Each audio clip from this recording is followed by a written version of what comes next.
Bonjour. Bon, ça fait un bail, non, on s'est pas vu là sur cette chaîne YouTube. Alors aujourd'hui, je vais vous parler donc de l'art vidéo. Donc, il faut savoir que l'art vidéo, donc la vidéo en tant que telle, c'est un médium comme plein d'autres médiums, donc la peinture, le dessin, etc. Alors l'art vidéo, c'est apparu dans les années 60 avec l'essor de la télévision. On a notamment l'artiste Nam June-paik qui est l'un des fondateurs, on va dire, de l'art vidéo, qui a fait quand même pas mal de choses avec ça. Donc, par exemple, les premières œuvres d'art vidéo, c'est tout simplement des télévisions, par exemple, qui ont été bidouillées, dans lesquelles on a bidouillé le système électronique, et on va avoir des distorsions d'image. Donc ça, ça fait partie des premières œuvres vidéo. Alors, pourquoi je vous parle d'art vidéo? Déjà, j'ai aucun diplôme en histoire de l'art, donc je suis qui pour parler? Non, mais parce qu'en fait, j'ai envie de vous partager des vidéos, des vidéos d'art vidéo, quoi, et des artistes vraiment qui m'ont passionné. Et c'est super. Enfin, il y a des vidéos qui sont marrantes, il y a des vidéos qui sont vachement intéressantes dans le point de vue de l'art vidéo brut en tant que tel. Donc voilà, j'avais envie surtout de vous partager ça avec vous. Donc n'hésitez pas à me dire ce que vous en pensez dans les commentaires, si vous voulez, ou si vous souhaitez que je fasse un épisode 2 de cette vidéo, ou bien que je présente par exemple des artistes de peinture ou des artistes, voilà, diverses choses comme ça. Donc tout de suite, on va rentrer dans le vif du sujet avec le premier artiste que je vais vous présenter, c'est Pierrick Saurin. Donc Pierrick Saurin, c'est un artiste né dans les années 1960, il a fait les Beaux-Arts de Nantes et lui, il est adepte de l'autofilmage. Moi, j'avais découvert Pierrick Saurin quand j'étais en terminale, il me semble, et c'était pour sa vidéo, que je dise bien le nom, avec la vidéo Les Réveils de Pierrick Saurin. Alors cette vidéo, elle est super intéressante parce que déjà, en fait, on vous met dans un protocole. Donc le protocole de l'artiste, c'est: la caméra est installée près du lit pour l'autofilmage. Je serai cadré en plan rapproché poitrine. Réglage, mise au point, exposition. Poste de radio en position marche, branché solidairement avec les lampes, 1500 watts, sur un programmeur de tension.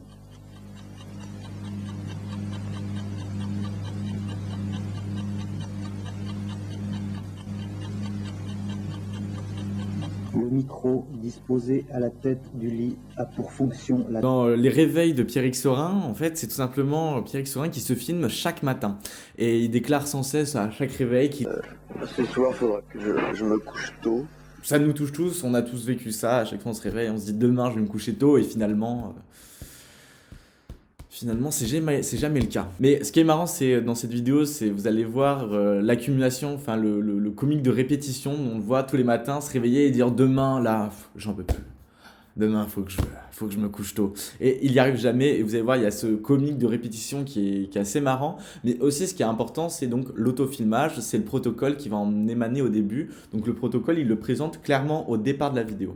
Ça peut plus continuer comme ça. Et... Très bien, je vais encore être complètement énervé. Et puis, là, hier soir, je me suis couché assez tôt. Mais c'est pas encore suffisant, faut que je me couche plus tôt. Donc chaque matin, lorsque son réveil sonne, la caméra va s'allumer, il va prendre le micro qui était à sa droite et il va dire une première phrase dans le micro et, et là c'est la totale. Donc à travers cette vidéo, Pierrick Saurin il témoigne d'un certain échec qu'on peut tous ressentir, un échec quotidien qu'on connaît tous et qu'on essaye de se battre contre nous-mêmes pour essayer de allez aujourd'hui je vais faire ça, allez je vais faire ci, et même en période de confinement on est carrément dans ça en fait parce que on se dit allez demain je fais tout ce que j'ai jamais eu le temps de faire, et au final on le fait pas. Au final, on le fait pas. Et cette vidéo, je la trouvais vraiment intéressante et vraiment drôle déjà. Et allez voir Pierrick Saurin, il a fait plein d'autres vidéos. Donc je pense aussi Les Artistes de Nantes. C'est une vidéo, faux documentaire, reportage, mais c'est à mourir de rire. Et franchement, c'est génial. Pierrick Saurin, faut que vous alliez voir. Surtout que ce qui est bien avec Pierrick Saurin, c'est que cette vidéo, elle est assez accessible pour un public large. Tout le monde va se reconnaître dedans. Donc c'est ça aussi avec l'art vidéo, c'est que avec ce support-là, on lit l'image. Et là, tout de suite, avec Pierrick Saurin, on a compris de quoi il parle. Alors là, je vais vous parler d'une autre œuvre vidéo, enfin, une œuvre vidéo pour moi, c'est L'île aux fleurs de Georges Furtado.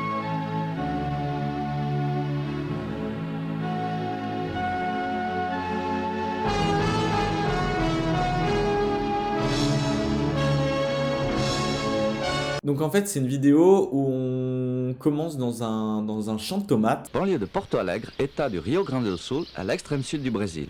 Plus précisément à 30 degrés 12 minutes et 30 secondes de latitude sud et 51 degrés 11 minutes et 23 secondes de longitude ouest. Actuellement, nous marchons dans une plantation de tomates et nous pouvons voir debout, devant nous, un être humain, en l'occurrence un japonais. Et il y a une sorte d'accumulation au fur et à mesure où la voix off va parler des champs de tomates, puis elle va parler de la personne qui fait les tomates et pourquoi elle fait les tomates et à quoi elles vont servir les tomates et etc. Et en fait, il y a toute la chaîne de distribution de la tomate qui est présentée, mais toujours avec cette répétition, cette automatisation. La tomate, non, vous allez voir un petit extrait. Hautement développé permet aux êtres humains d'emmagasiner des informations, de les mettre en relation, de les ordonner et de les comprendre. Le pouce préhenseur permet aux êtres humains un mouvement de pince des doigts. Celui-ci, à son tour, permet une manipulation de précision. Le téléencéphale hautement développé, allié à la capacité de faire un mouvement de pince avec les doigts, donna à l'être humain la possibilité de réaliser d'innombrables améliorations sur sa planète. Entre autres, de cultiver des tomates. L'île aux fleurs, c'est une sorte de chaos de notre société où tout est hiérarchisé par un point A à un point B. Et surtout que le point B, au final, on se fraye un chemin qui est en soi aléatoire parce qu'on ne savait pas où on pouvait aller. Cette tomate, elle aurait pu être mangée par n'importe qui. Et au final, on se retrouve avec une tomate qui... Et c'est tout un cheminement dans la chaîne de production de la tomate. Et je trouve ça vraiment marrant d'un côté cette vidéo par le comique de répétition. Enfin, comique de répétition, parce qu'à un moment, il y a un truc un peu comique, quoi. On va nous présenter un humain. Donc c'est un humain, c'est un 5 doigts, etc. Donc on va vous... On accentue toujours le truc de donner plus de détails possible, mais on est parti de cette tomate. Une sorte de robotisation de tout ce processus, de mondialisation, de cette tomate qui a été faite dans un pays pauvre, et que là on retrouve une dame qui fait son parfum avec... Enfin bon, il y a tout un truc de notre société de mondialisation. Ensuite, la prochaine œuvre vidéo que je vais vous présenter, c'est Foix, la ville la plus ringarde du monde, une vidéo de Luc Moulet. Le superbe château de Foix est l'attraction majeure du département. 100 000 visites par an.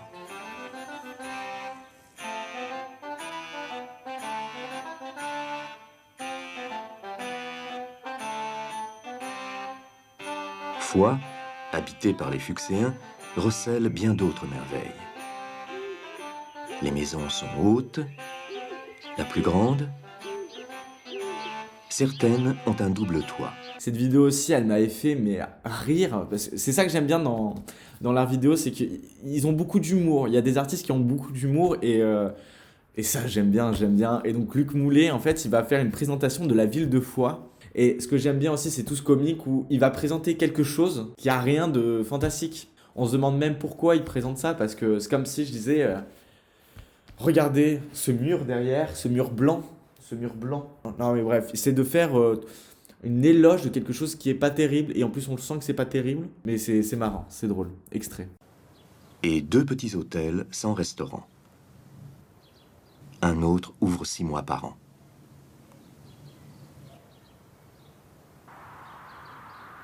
Celui-ci coordonne le tourisme de toute la région. Foix offre aux flâneurs une myriade de curiosités.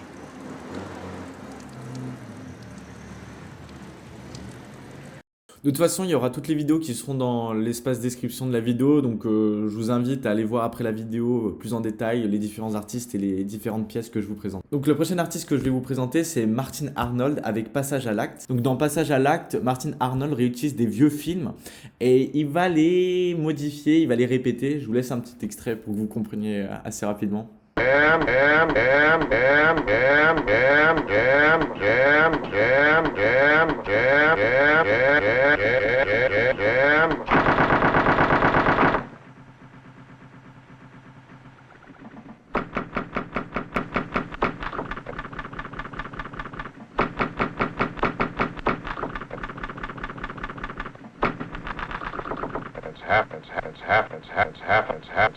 Donc il y a différents films qui existent de Martin Arnold, Passage à l'acte, différentes scènes, etc. Et donc c'est cette répétition, ce fracas de cette bande. Donc il y a un mouvement de saccade, de claques qui portent, mais que c'est brutal, c'est même super violent. Au final, le petit déjeuner en famille, il devient il devient super violent. Ça claque, il y a des portes, il y a cette saccade tout le temps, c'est très très violent. Il radicalise le film, on a l'impression d'être sur un champ de bataille, quoi. Donc aussi, il y a une sorte de notion aussi un peu du bug, parce que nous maintenant, quand il y a des choses qui saccadent, c'est tout de suite du bug. Mais là, voilà, il joue de ça, il joue de cette répétition saccadée, comme si la pellicule, elle était abîmée. Donc voilà, ça aussi, c'est un autre style de vidéo qu'on trouve dans l'art vidéo, et je trouve ça plutôt intéressant de réutiliser de l'ancien, de faire des montages par-dessus, d'éditer, et donc ça aussi, ça fonctionne très bien. Ensuite, bon, j'aurais dû peut-être le présenter en début de vidéo, mais Nam June Paik avec Zen for Film.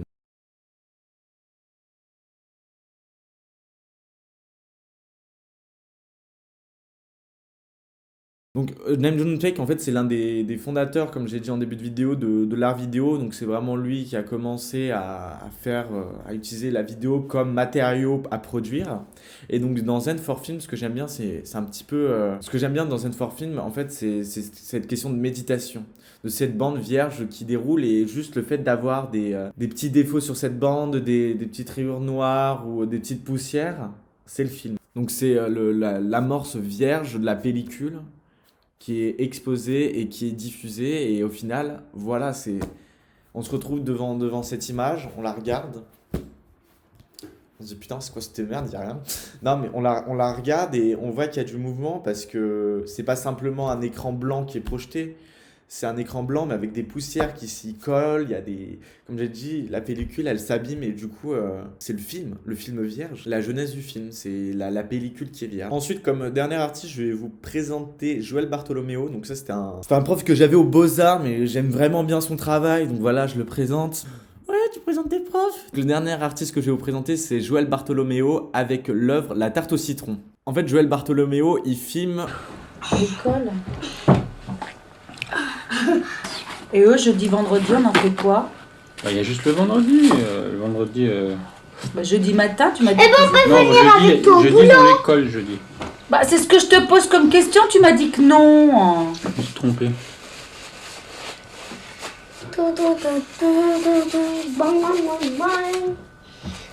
Je deviens gaga. Sa vie quotidienne, en fait, mais la vie quotidienne de sa femme et de ses enfants. Et donc, en fait, il a plein de films de famille, et il y a toujours une sorte de triangulation dans le regard entre lui, son œil qui est à la fois spectateur, mais il pose sa caméra, il répond dans l'œuvre La Tarte au citron. On y voit sa femme en train de discuter des vacances, sur son organisation, et pendant qu'elle sort la tarte au citron, qui est en fait ratée parce que la pâte a été mal faite, mais par contre, ses enfants l'adorent, cette tarte au citron, ils vont embrasser leur mère. Non, mais on assiste en fait à une scène qui est banale, et à la fois banale, mais à la fois, voilà, on est plongé avec eux, et ça fait repenser un petit peu à l'émission Striptease. Alors maintenant, un peu de relax pendant une petite heure ou deux. Je vais faire 2 carrés. Ah ben, 2 carrés, mais 2 carrés, ça fait presque 1 heure par carré. Oui, bon, on va mettre le temps qu'on pourra. Où on est plongé dans la vie de personnes, et on est avec eux, on est dans leur intimité, on est dans leur vie quotidienne. Et moi, c'est ce qui me plaît dans cette vidéo et dans les vidéos de Joël Bartolomeo, c'est cette vie quotidienne, mais aussi cette intimité dans sa famille, en fait. On a l'impression d'être un petit œil qui s'est baladé comme ça, et on se retrouve en plein repas d'une tarte au citron qui est ratée, et l'organisation des vacances qui est semi-ratée. Enfin, je trouve ça plutôt intéressant, je trouve ça très intéressant. Et ce que j'aime beaucoup, c'est vraiment l'authenticité du film. Rien n'est joué, la caméra, elle filme, elle est coupée, bam, voilà, scène de vie. Donc j'espère que cette présentation des différents artistes vidéo vous auront plu. J'ai pas cherché non plus à aller vraiment dans le détail de chaque œuvre, mais en tout cas j'ai fait un petit échantillon de différentes œuvres qui pourraient vous intéresser si cette thématique vous plaît. En tout cas, si vous avez des questions, n'hésitez pas dans l'espace des commentaires. Si vous avez, je sais pas, vous me dites ça serait cool que tu présentes des artistes en peinture que t'aimes bien, ou je sais pas quoi, etc. N'hésitez pas à me le dire dans les commentaires, je me ferai un plaisir d'y répondre. En tout cas, dans la description, il y a tous les liens des artistes vidéo que j'ai présentés, donc toutes les œuvres vidéo à consulter en ligne. Moi, je suis simplement étudiant aux Beaux-Arts, et que je voulais partager avec vous cela, et puis voilà, j'avais envie de partager, donc ça m'a fait plaisir de partager ça avec vous. Donc on se retrouve très prochainement pour une nouvelle vidéo. C'était Mathieu LV. N'oubliez pas, un petit pouce bleu, à vous abonner à mon compte Instagram. À très bientôt, ciao ciao.